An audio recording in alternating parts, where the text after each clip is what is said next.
बच्चों, जूने प्लैनेट में आपका स्वागत है, जहां हर कहानी से है एक नई सीख। तो आरोही ने खाली बर्तनों की तरफ इशारा करते हुए कहा, विक्रम, जरा इन खाली बर्तनों की तरफ भी अपनी नजर डालिए। आखिर कब तक हम सिर्फ उम्मीदों के सहारे जिंदा रहेंगे? पूरे गांव में हमारी ही ऐसी बदकिस्मत चौखट है जहां महीने के 15 दिन चूल्हा सिर्फ राख उगलने के लिए जलता है। पड़ोस की स्त्रियां नए कपड़ों और गहनों की बातें करती हैं और मैं यहाँ सिर्फ 2 वक्त की रोटी के लिए तरसती रहती हूँ। आरोही, तुम जानती हो कि मैं मेहनत करने में कोई कसर नहीं छोड़ता। सुबह सूरज निकलने से पहले जंगल जाता हूँ और शाम ढले भारी बोझ उठाकर लौटता हूँ। लकड़ी काटना ही मेरा पुरखों का हुनर है और इसी से हमारा गुजारा चलता है। वक्त बुरा है, मैं मानता हूँ, पर मेहनत का फल कभी न कभी तो मिलता ही है। तुम चिंता मत करो, मैं आज जंगल के उस हिस्से में जाऊंगा जहाँ की लकड़ियाँ शहर के बाजार में ऊंचे दामों पर बिकती हैं। बस तुम थोड़ा धैर्य रखो, भगवान सब ठीक कर देगा। धैर्य? पिछले 10 सालों से मैं धैर्य का ही घूंट पीकर जी रही हूँ विक्रम।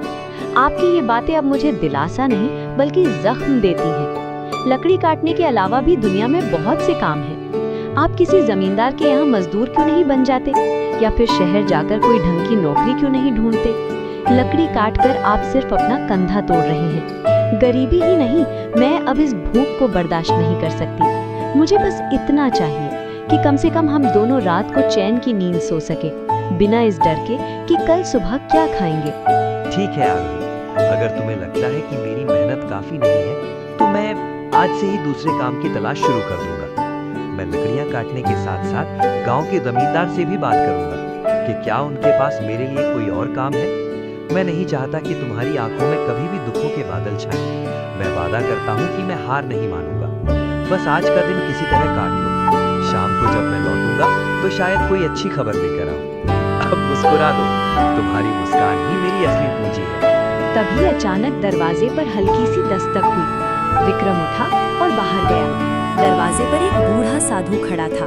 चेहरा शांत, आंखें तेजस्वी, लेकिन शरीर बेहद कमजोर। बेटा, क्या इस प्यासे राही को थोड़ा सा शीतल जल मिल सकता है? मैं मीलों का सफर तय करके आ रहा हूँ और अब मेरी देह मेरा साथ नहीं दे रही। कंठ सूख गया है और पैरों में छाले पड़ गए हैं। अगर तुम्हारे पास थोड़ा सा अन्न भी हो तो इस बूढ़े को दान कर दो। मुझे किसी राजसी भोग की इच्छा नहीं है, बस एक निवाला मिल जाए ताकि मैं अपनी यात्रा जारी रख सकूं। ईश्वर तुम्हारी सेवा को स्वीकार करेगा और तुम्हारे घर के भंडार हमेशा भरे रहेंगे।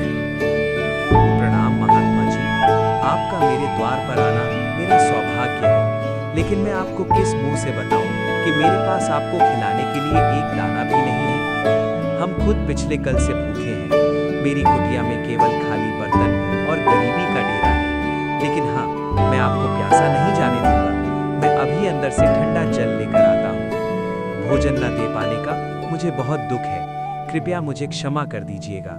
पुत्र, दुखी मत हो।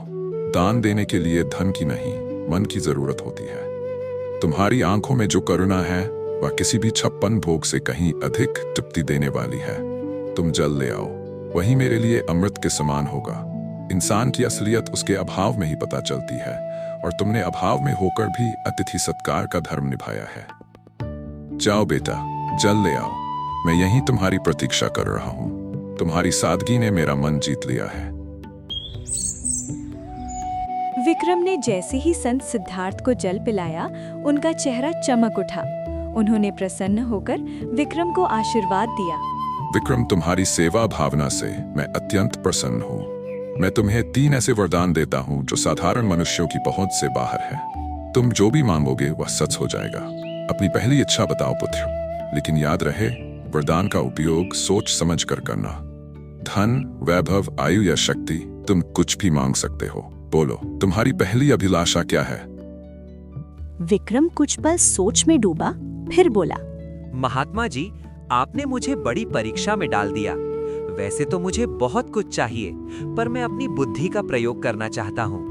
मेरा पहला वरदान ये है कि मेरी ये कुल्हाड़ी, जिसे मैं अपनी जान से ज्यादा चाहता हूँ, जो भी इसे हाथ लगाए वो मेरी आज्ञा के बिना इसे छोड़ ना पाए, और अगर वो इसे चलाना शुरू करे तो जब तक मैं रुकने को ना कहूँ वो रुक न सके। क्या आप मुझे ऐसा विचित्र वरदान दे सकते हैं? मुझे लगता है कि ये मेरे बहुत काम आएगी। अजीब मांग है, पर वचन के अनुसार तथास्तु। तुम्हारी कुल्हाड़ी अब तुम्हारी आजना संगीत की गुलाम है। अब बिना समय गवाए अपनी दूसरी इच्छा प्रकट करो। याद रखना, तुम्हारे पास केवल 2 और मौके बचे हैं। क्या तुम्हें सोने की खदानें चाहिए या फिर कोई ऐसा महल जो बादलों को छूता हो? संसार की हर सुख सुविधा तुम्हारे कदमों में हो सकती है। बस एक बार अपने मन की बात कहो और चमत्कार देखो। महाराज, दूसरी इच्छा के लिए मैं इस पुरानी लकड़ी की कुर्सी को चुनता हूँ। मैं चाहता हूँ कि जो कोई भी इस कुर्सी पर एक बार बैठ जाए, वो मेरी अनुमति के बिना यहाँ से हिल तक ना सके। वो इस कुर्सी से ऐसा चिपक जाए जैसे पत्थर पर लकीर। चाहे कोई कितना भी बलवान क्यों ना हो, मेरी मर्जी के बिना उसका उठना नामुमकिन हो जाए। बस यही मेरी दूसरी विनती है। मुझे विश्वास है कि आप मेरी इस इच्छा को भी पूरा करेंगे। तुम्हारी सोच किसी आम आदमी जैसी नहीं है विक्रम।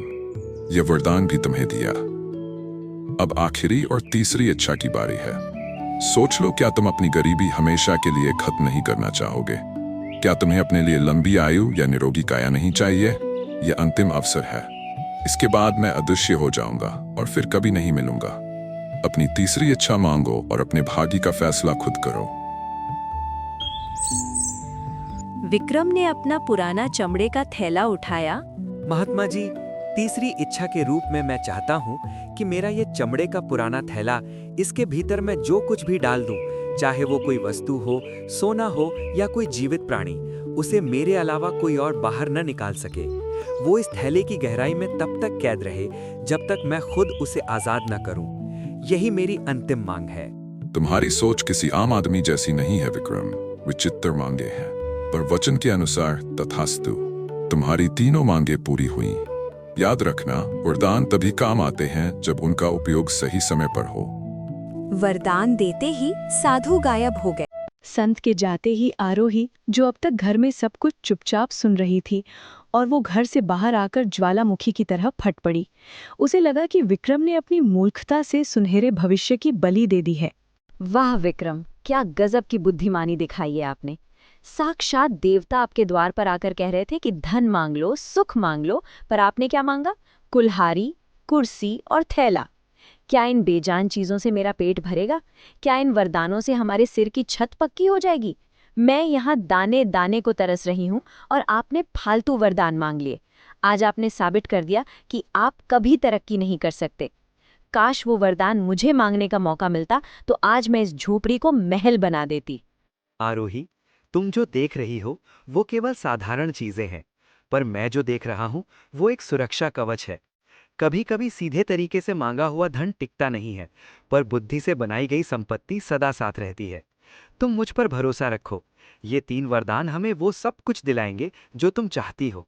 मैंने जो मांगा है उसके पीछे गहरा रहस्य है, जो वक्त आने पर तुम्हें समझ आ जाएगा। फिलहाल शांत हो जाओ, क्योंकि आने वाला समय बहुत बड़ी चुनौती। पत्नी के तानों से आहत होकर विक्रम अपनी पुरानी कुल्हाड़ी कंधे पर रखकर चंदनपुर के सबसे घने और डरावने जंगल की ओर निकल पड़ा। दोपहर की तपती धूप पेड़ों की घनी छांव को चीरने की कोशिश कर रही थी। विक्रम एक पुराने बरगद के पेड़ के नीचे बैठ गया। उसका मन अशांत था और पेट में भूख की आग जल रही थी। उसे लग रहा था कि शायद उसने सच में वरदान मांगने में गलती कर दी। हे भगवान, क्या मेरी किस्मत में हमेशा ठोकरे खाना ही लिखा है? आरोही सही कह रही थी। अगर मैं उस महात्मा से सोने की मोहरें मांग लेता तो कम से कम आज मुझे इस तरह भटकना तो नहीं पड़ता। पेट में अन्न का दाना ही नहीं, जंगल में भी अब सूखी लकड़ियां मिलना मुश्किल हो गया है और पत्नी की शिकायतें मेरा इंतजार कर रही हैं। तभी झाड़ियों के पीछे से एक विचित्र बूढ़ा व्यक्ति बाहर निकला। चेहरे पर एक अजीब सी कुटिल मुस्कान थी। वो धीरे धीरे विक्रम की ओर बढ़ने लगा। विक्रम ने गौर किया कि उस बूढ़े के चलने की आवाज सामान्य नहीं थी। जब उसने नीचे देखा तो उसके होश उड़ गए। उस बूढ़े के पैर इंसानों जैसे नहीं बल्कि बकरियों के खुरों जैसे थे। अरे ओ नौजवान, इतना उदास होकर इस वीराने में क्यों बैठे हो? तुम्हारी आहें तो इस जंगल के पत्तों को भी सुखा रही हैं। क्या बात है? क्या तुम्हारी पत्नी ने तुम्हें घर से निकाल दिया है या फिर ये गरीबी का भूत तुम्हारा पीछा नहीं छोड़ रहा? देखो, मैं इस जंगल का बहुत पुराना निवासी हूँ और मैं लोगों के दुख भांप लेता हूँ। तुम्हारी हालत देखकर मुझे तुम पर दया आ रही है। अगर तुम चाहो तो मैं तुम्हारी सारी दरिद्रता एक पल में दूर कर सकता हूँ। बस तुम्हें मेरी एक छोटी सी शर्त माननी होगी। बोलो, क्या तुम अपनी किस्मत बदलना चाहते हो? विक्रम सतर्क हो गया। प्रणाम महानुभाव। आप अचानक इस घने जंगल में कहां से आ गए और आपको कैसे पता चला कि मैं अपनी पत्नी से परेशान होकर यहाँ बैठा हूँ? आपकी बातें सुनकर मुझे थोड़ा अजीब लग रहा है। और ये आपके पैर, आप कोई साधारण मनुष्य तो नहीं लगते? कहीं आप वही मायावी राक्षस तो नहीं जिसकी कहानियां हमारे बुजुर्ग सुनाया करते थे, जो लोगों को लालच देकर उनका सब कुछ छीन लेता है? मुझे आपसे बात करने में डर लग रहा है। फिर भी मेरी जिज्ञासा शांत कीजिए कि आप आखिर हैं कौन और मुझसे क्या चाहते हैं? तुम तो बहुत चतुर निकले लकड़हारे। हाँ, तुमने सही पहचाना। मैं इस मायावी साम्राज्य का स्वामी कालकेय हूँ। पर डरो मत, मैं तुम्हें चोट पहुंचाने नहीं बल्कि तुम्हारी झोली भरने आया हूँ। देखो, मेरे पास सोने की मोहरों से भरी ये 3 थैलियां हैं। इन्हें ले जाओ और अपनी पत्नी के हर सपने को पूरा करो। अच्छा खाना खाओ, अच्छा पहनो और इस झोपड़ी की जगह महल बना लो। बदले में मुझे बस इतना चाहिए कि आज से ठीक 1 साल बाद तुम्हें मेरे साथ मेरे लोक में चलना होगा और मेरी गुलामी करनी होगी। 1 साल की पूरी आजादी और बेहिसाब दौलत। सोच लो, सौदा बुरा नहीं है। विक्रम समझ गया था कि ये शैतानी राक्षस उसे अपनी जाल में फंसाना चाहता है, लेकिन घर की गरीबी और आरोही के तानों को याद कर उसका मन डोल गया। उसने सोचा कि क्यों ना अभी ये धन ले लिया जाए और बाद में उन वरदानों का इस्तेमाल करके इस राक्षस से निपटा जाए। मालिक, आपकी बात तो सच है। इस तरह रोज रोज भूखे मरने से तो अच्छा है कि 1 साल तक राजाओं जैसी जिंदगी जी ली जाए। मेरी पत्नी को हमेशा मुझसे शिकायत रहती है कि मैं उसके लिए कुछ नहीं कर पाता। कम से कम इन मोहरों से उसे 1 साल की खुशियां तो मिल पाएंगी। पर मुझे डर है कि 1 साल बाद जब आप मुझे लेने आएंगे तो मेरी पत्नी और बच्चों का, खैर, जो होगा सो देखा जाएगा। मैं आपके सौदे के लिए तैयार हूँ। मुझे वो सोने की थैलियां दे दीजिए ताकि मैं अपनी बदहाली को दूर कर सकूं और 1 साल बाद मैं आपके साथ चलने का वादा करता हूँ। तभी गुप्त रूप से वहां पर 3 थैलियां आ जाती है। बहुत खूब, मुझे तुम्हारी बुद्धिमानी पसंद आई। ये लो सोने की 3 थैलियां। इनमें इतनी दौलत है कि तुम 7 जन्मों तक बैठकर खा सकते हो। जाओ और अपनी जिंदगी के हर पल का आनंद लो, ऐश करो, दान पुण्य करो या जो जी में आए वो करो।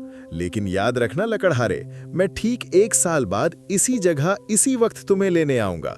अगर तुमने भागने की कोशिश की तो मेरा प्रकोप पूरे गांव को भस्म कर देगा। अब जाओ और अपनी पत्नी को ये खुशियां दे दो। हमारी मुलाकात अब 1 साल बाद होगी। तब तक के लिए विदा।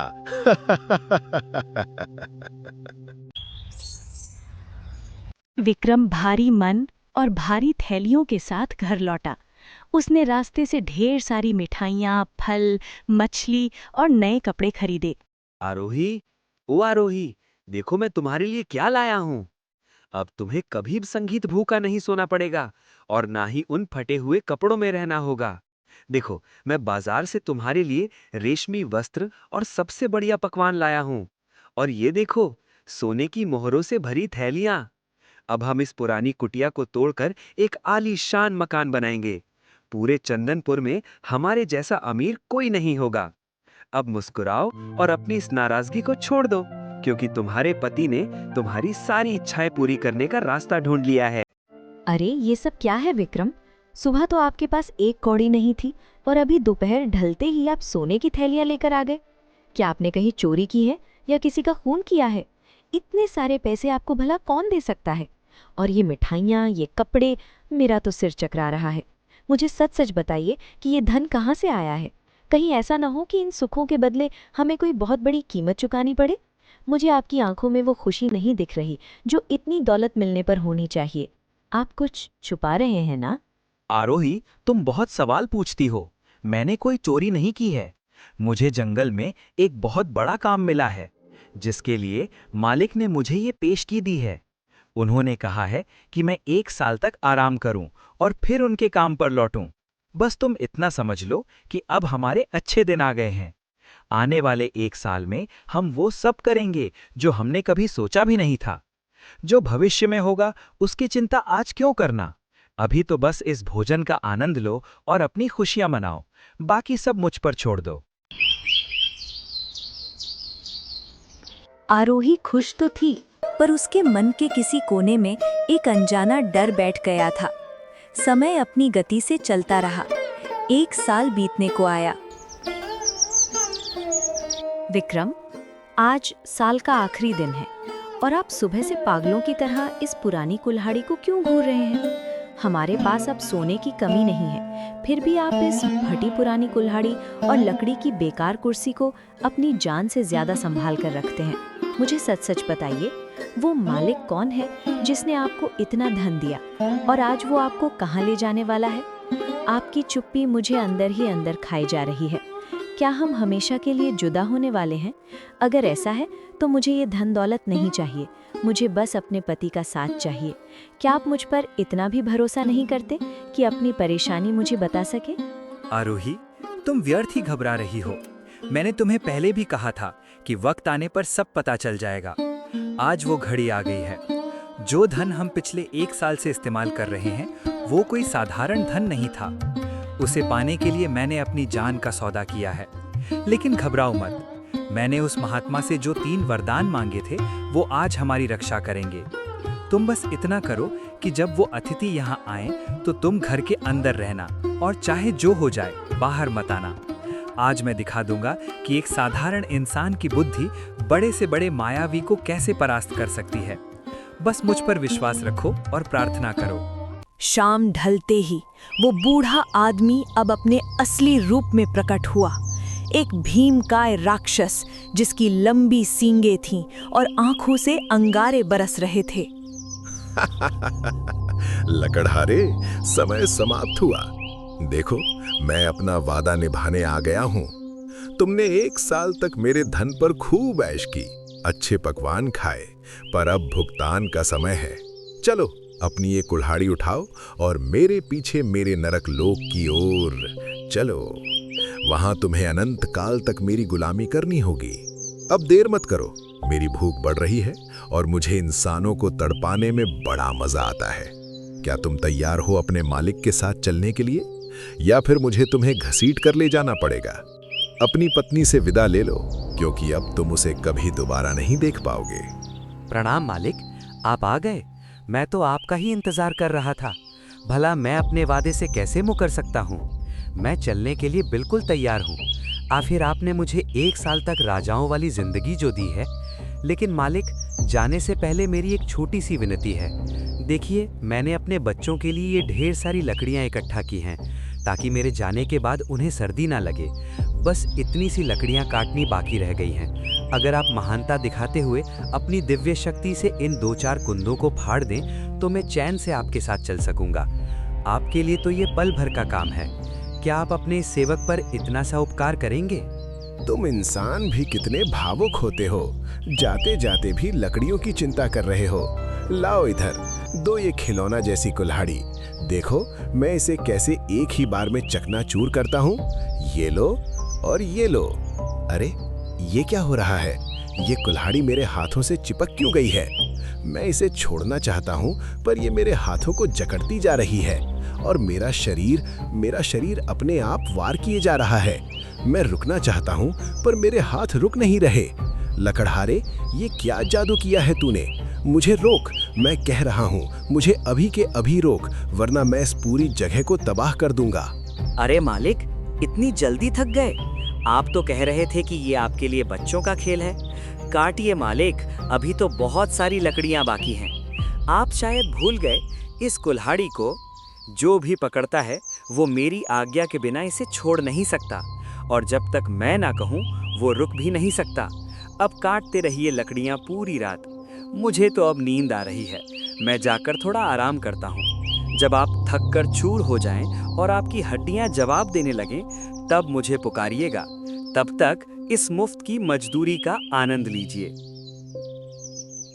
रात भर कुल्हाड़ी चलाने के बाद महाबली राक्षस हांफने लगा। विक्रम, बेटा विक्रम, मुझे बचा ले, मैं हार गया। तुम्हारी बुद्धि के आगे मेरी माया फेल हो गई। मेरे हाथ अब फटने।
समय का पहिया अपनी गति से चलता रहा और देखते ही देखते 2 साल का लंबा अरसा बीत गया।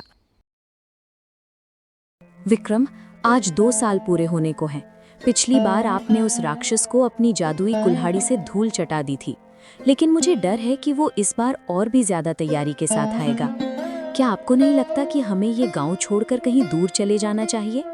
ये आयशो आराम, ये महल सब बेकार हैं अगर आप सुरक्षित नहीं हैं।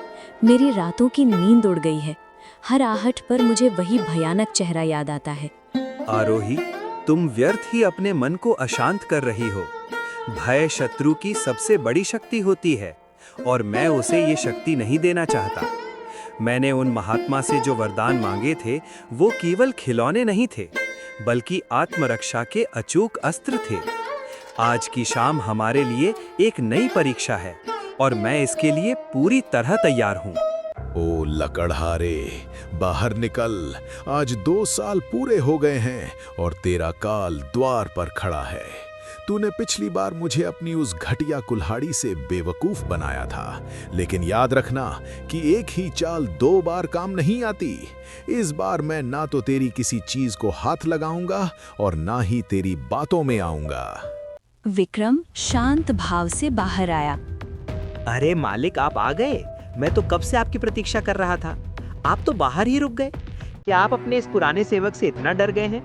देखिए, मैं तो जाने के लिए बिल्कुल तैयार खड़ा हूँ। पिछली बार जो हुआ उसके लिए मैं आपसे क्षमा चाहता हूँ। वो तो बस एक मजाक था। आइए अंदर आइए। आप इतनी दूर से थके हारे आए होंगे, कम से कम थोड़ा विश्राम तो कर लीजिए। देखिए, मैंने आपके स्वागत के लिए आंगन में अपनी सबसे आरामदायक कुर्सी रखी है।